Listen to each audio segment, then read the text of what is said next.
I had a Gizmo.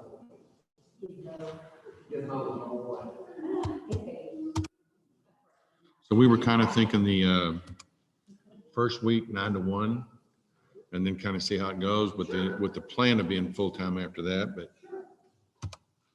Like I said, I'm not in any way pushing like to get her back. I know, but I'm not, because I want her healthy and well. You know that. she needs to come back though. Oh, hey, you can walk through here, it's okay, it hasn't started yet. Oh, no, when the doors close in 1 minute, then we're done. The doors gonna close in 1 minute, and I'm not even gonna sit down here. I'm ready. And she get in my coffee. This one? No, that's my coffee. Get the 8 o'clock. You better not. Bust me top, get what you want. Yeah, I'll let you know. Bob steals my good coffee, but I told him about it. He's like, okay. Yeah, it's good too. I got it right now. That's the burgundy infused. Mama, you were going on How is Mary Bob? She's doing a lot better, man. She's walking the neighborhood and Oh, good. yeah. Where we live, if we walk our whole subdivision, which is very small, and you walk the whole thing 3 times, that's a mile. So it's very small. Yeah. And Mary just walked that thing 9 or 10 times. So now she's getting like 1, maybe a little bit more. But that's a good thing. Yeah. Get out there. But she did. Good weather for that. Yeah, she walked it yesterday and she goes, man, I had to come home, take a nap. I said, well, maybe you're pushing a little bit too much. Just, you'll get there. Exactly. That's hard though. Really She hard. hates it, That's yeah. a big mental game. Yeah. So our next objective is to lose weight because we both gained. Because, when we were confined at home, you could eat, watch TV, then you could eat some more. And sleep. Yeah, and then eat some more. Yeah. Don't need all that anymore. Yeah. And I tell myself I need to walk, so I'll just walk to the refrigerator. Oh, yes. Yeah, she goes on Wednesdays. It's hard to tell with masks. When I'm out in a different environment. Yeah. I think I know your eyes. I have 4 that go to gymnastics. Oh, my word. And they used to all be on Tuesdays, and we were there for like 2.5 hours. So then we transitioned it now where I think I have 1 on Tuesdays now, and 3 on Wednesdays. But I'm only there for like 50 minutes. Yeah, yeah. They could be in class at the same time. 2 of them actually in the same class. Uh, Because I've got a 3-year-old and 4-year-old. yeah. Little difference. Yeah, awesome. That's cool. She's also a little different at 5 o'clock on Wednesdays. She says it's under the claw. Yeah. Well, I'll say hi next time, yeah. Oh, they did? Well, say hi. It was parent taught, Right? and then there was little and big, and now it's just Just like. one. different. Well, maybe they just stack her, because I know that there's a class of 5:15 right after her, and she accidentally got pulled into that one day because we were 11 minutes late. So I thought I'd put her in class and I got here, well, the class ends at 6, and I was like, well, this is only 30 minutes, that doesn't make any sense. And she was like, hey, so we didn't see her name on the roster. And I was like, she was the 5 o'clock. She's like, oh, we're the 5:15, and she said it was the big one, but I don't know when. Was just for that day, or They did have what? so, just recently. Okay. When we went to move my daughter from parent taught up, we thought we were going to a little different. Yeah. We realized it's the same Kind of, thing. yeah, because I mean, they do the same stuff, yeah. Well, yeah, I'll say hi now, and I'm gonna look up with you, because I was like, but I'm not right much. I know that's true, I do all her stuff, yeah. I too, that was like, Okay, yeah, it's just- Bob, your face is all over Facebook this morning. Oh, yeah. You got And your your luscious formal introduction. So if there's something you would like to do, like join a committee, Are you my Just team saying. on Zoom? Taking it. Getting on, You're in trouble. coming in. Okay, so I'm looking. Like waiting room at home. You know what? I The don't, box one day. I know, and I don't get the waiting room thing. I haven't gotten any notices that people are in the waiting room. Okay, Wait a minute. What is this? Come here. Screen sharing. Yes, that's correct. Yeah, I don't see that anybody is. anybody in there? Okay. Uh-uh. Yes, baby. Well. Oh, it's chocolate chip. It's a tiny one. Oh, come on, man. You're making me crazy. Okay. So I don't know where everyone is.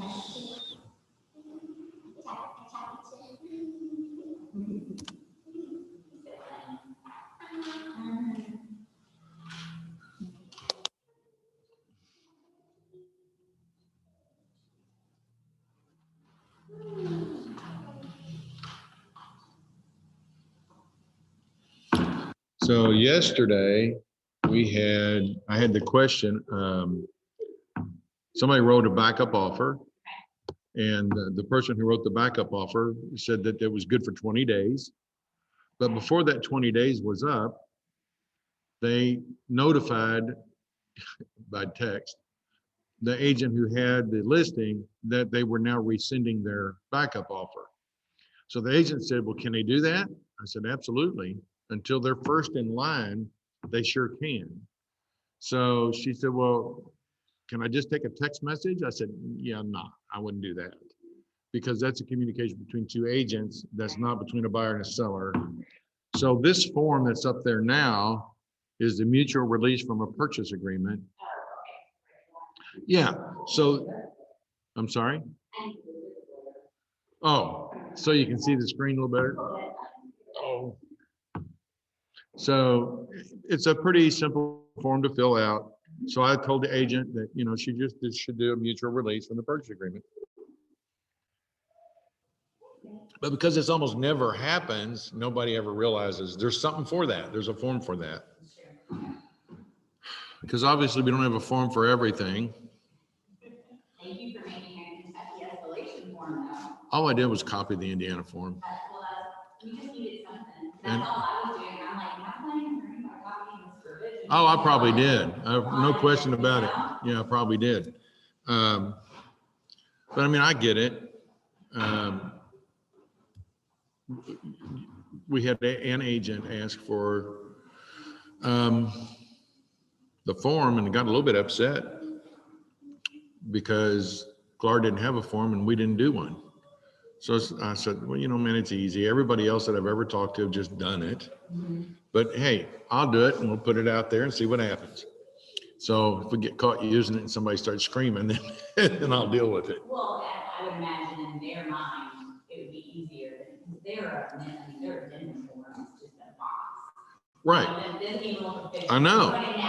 And they have almost no forms that cover anything. No, and then the one that we have in there that we use that amendment, it doesn't even have spots for everybody to sign, so to add those, and it's like, this looks so janky. I know. I'll take something else. Right. Because, yeah, I was trying to squeeze it in, like, you know, further condition, other provisions. Right. Section, and it was like, I'm like, that's gotta be hard to do. So I just had an agent ask me yesterday, well, we need an amendment form for GLAR.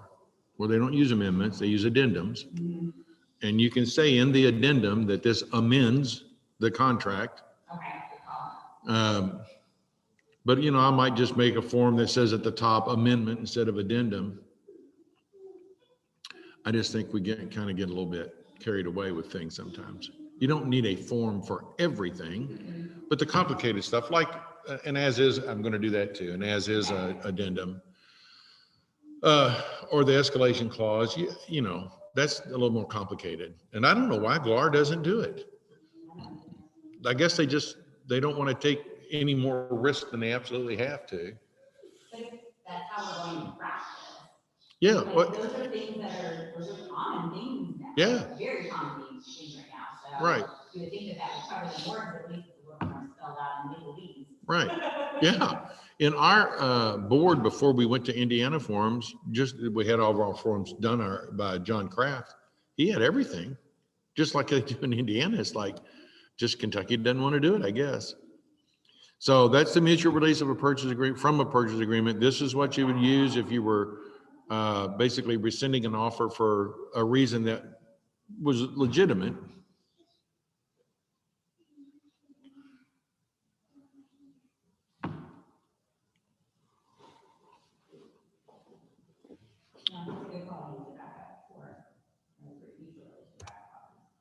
And then I think you and I have actually talked about this one before, but multiple offer notifications. So I've had gobs of agents say, well, can I just send a text to everybody?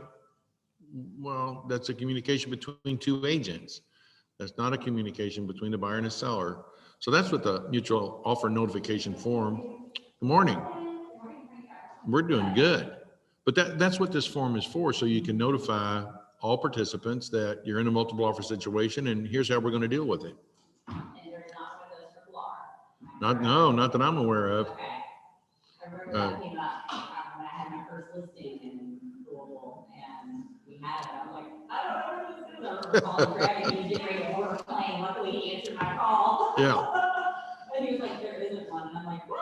Yeah. How do I do it? That's why I said Kentucky they don't have hardly any forms, pre-printed forms for people to use. And the ones that they have, it's like, okay, well, I'd never use that form, or I would never use that form. Anyway. Two things. I'm very excited with Basic Expensive Kentucky experience Oh, for that reason. Yep. Right? And Yep. so that's super exciting. And then I feel like a lot of times I kind of had to muddle my way through Kentucky stuff because it doesn't apply to everybody. So I get that we don't want to spend too much time on it when it doesn't. Right. But the most questions I had were my Kentucky things, and those are the ones that I had the most issues on. Well, and anytime you got questions, just call me. I know. That was before I felt comfortable. Okay. calling you. No, man, that's why I'm here. I thought I was supposed to call you when I was in trouble, so I didn't call with goofy questions. Do you know how many agents call me and go, hey, Bob, I don't have any problems today? No, almost none. So it's okay. I mean, that's the job. That's what I agreed to do. And I don't mind doing it, really. But also, I know that you're in charge of education committee. Yes. That's something that you guys would be discussing in education committee and considering. Forms and stuff? Forms and things, and. Well, we can discuss anything educated related. Okay, I do think that that's something I would be interested in, I would join the committee if that's something that I need to do to. Would you like to be on the committee? Yes, I would love for you to be on it. Cool. I have a lot of questions, so. But you know what? You always ask pretty good questions. Okay, I try to make them thoughtful, but. You do a good job. Questions that are multi-level that people need a lot of answers to. Yeah, you ask them for. Okay. You're not just spokesperson. It's spokesperson. Because I know in one of our contracts in forms class, we had talked about probably needing to update the ones that are required or that we want to use, or I guess in the event of Kentucky. Yeah. We can use. We think we did that. It's just a little confusing, like a couple of the forms. And again, I think we talked about this, but like the lead-based paint, the seller's disclosure, there are some forms that if we mark them optional, nobody ever turns them in. Sure. So that's why we made them required, but we also said, just make up a little document that says not needed because it was built after 1978, or not needed because it's new construction. Sure. You mean marking them. Yeah. Okay. That was super helpful though to see that. Yeah. The ones that are required, because I had one that, was only one, so we didn't need like base that. I was like, I didn't like the red. So I was like, oh wait. Huh? And then I was like, oh, never mind. I just had somebody the other day, so I said, just make a form up. I had somebody the other day that they did submit the lead-based paint form itself blank, but they wrote on the form, not needed, Okay. built after 1978. So I thought, well, that was pretty slick. Okay. So, okay. yeah. You need something that box isn't applicable? If it's, so when I do a review, I'm looking at each document that pops up and I'm assuming it's required, that it's needed. Okay. So if you put, because some people, like the lead-based paint, they just put not needed. So sometimes it's like, well, is it needed or not needed? Because I think this was built prior to 1978, so give me a reason. So there's sometimes somebody needs to give me a little bit better explanation. There's one person who keeps putting not needed new construction, not needed new construction. And it's like, what? This is not a new construction listing. I mean, I can tell that. So it's like, come on, you know, give me something to work with. Yeah. So then I just reject it and say, hey, it is new construction or it's not new construction. I need the form. Or an explanation. Sure. Crazy. Or would it help, I don't know, if you want to put the client detail sheet in there again, just to show the home, would that suffice? Anything that just lets me know right away, Okay. hey, that form's not needed. And then I just move on. Okay. I really thought that, and I never thought about that before, but they submitted the actual form and then I think it was right across the address line. Okay. Built after 1978, form not needed. I thought, wow, that's pretty cool. Okay. Because the form is there. Okay, sure, yeah, would you like for us to do that? Man, would that help? I can take either way, Okay.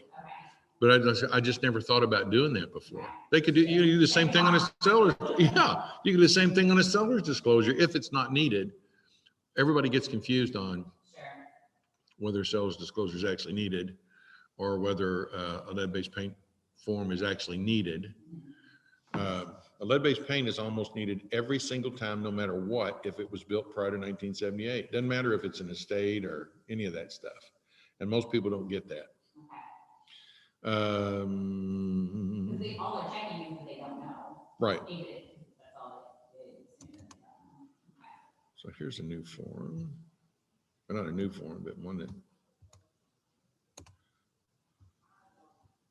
So if you present an offer to somebody and they never responded to you and you think, well, did these guys actually present the offer? Because sometimes you wonder.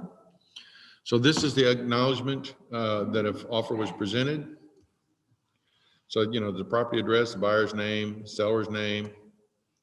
Come on, Bob.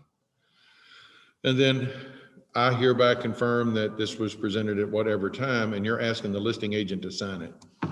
So when would we use this over just saying, hey, if they don't want to take my offer, I can reject it? Well, you know what? There are some agents who say, well, they're not going to sign a rejection. Sure. It's like, really, man?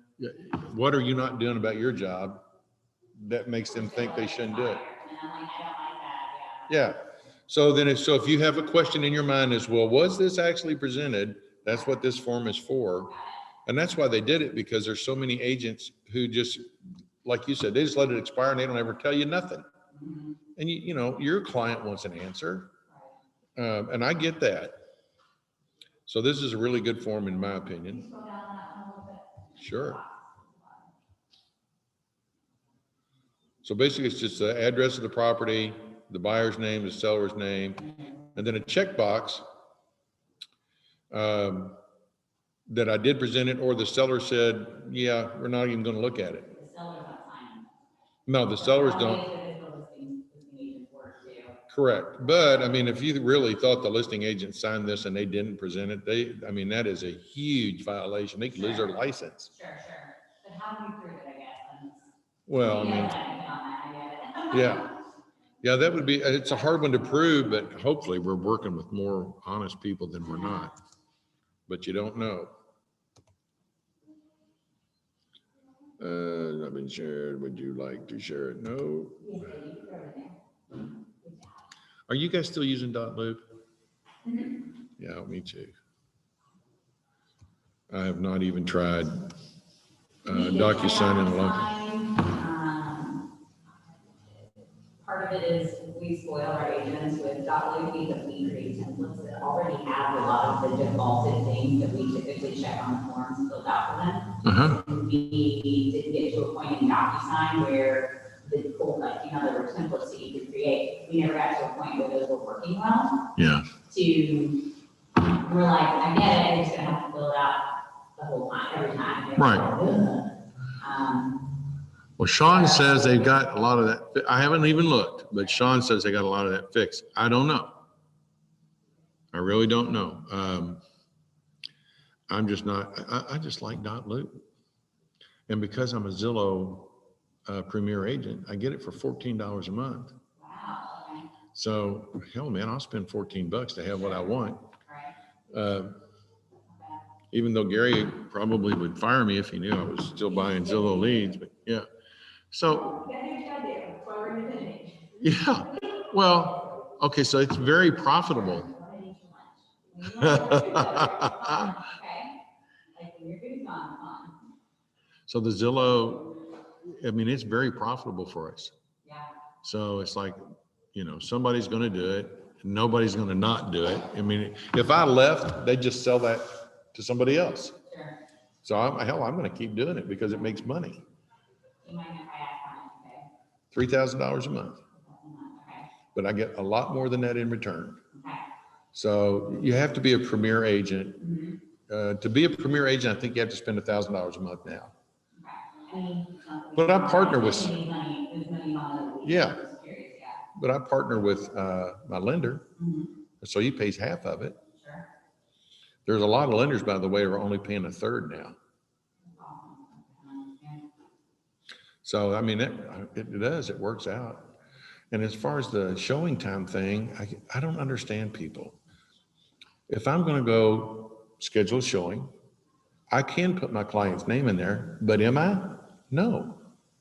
I'm not going to put my client's name in there and tell you who my client is. Right, So I never fill that out. sure, So the only thing that Zillow's going to get about me is the properties I've shown.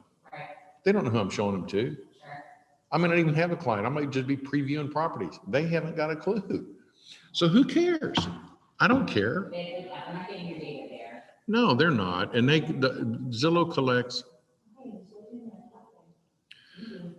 Zillow collects more data about buyers and sellers, just Zillow, more than if you put all of the real estate companies in the US together and added their data up, Zillow still collects more.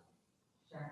So hell, they're getting it anyway. So who cares? I was gonna say our clients are giving it to them Yeah, right. on their own. Yeah. Even though it's. Because how many clients have you worked with that have never gone to Zillow? Oh, absolutely. They've all gone to Zillow. Very rarely are they responding, you're texting them and saying, oh my gosh, I want to go see this house. It's Zillow link. And it's like, okay, well, I get a 3-year listing, even though I sent it to you Yeah, from our funky matrix. right. Like your junk mail probably first. I've been using a thing called list reports. Have you ever heard of that? List reports? Mm-hmm. Mhm. So, List Reports has a new service that just started, and I can send all the leads that I'm not currently working, actively showing property to or listing their property. Through List Reports, I can send them all of those leads, and they'll nurture those leads for me until they're ready to buy. And when they're ready to buy at closing, I just have to pay List Reports $300, no matter what they buy.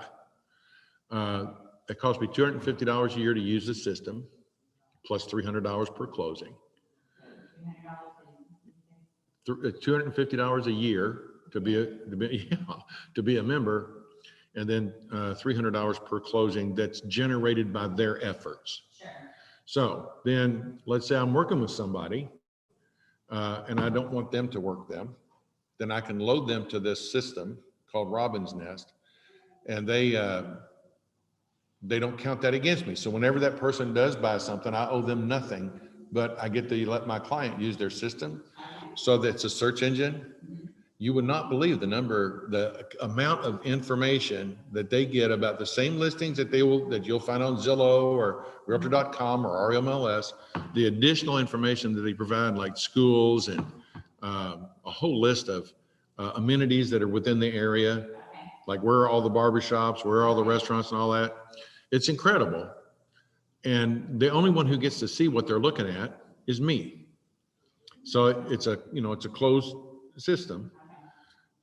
So I've been sending my clients there. So far, I've only been doing it for a couple of weeks, but everybody I've sent there love it. And then we can communicate with, they can pick favorites. They can email me through that system and say, I really want to see this one or whatever. They can set up searches. I'll send over some stuff to you. And my lender that I work with, He and I both. So they market both of us Oh, okay. to all of our clients.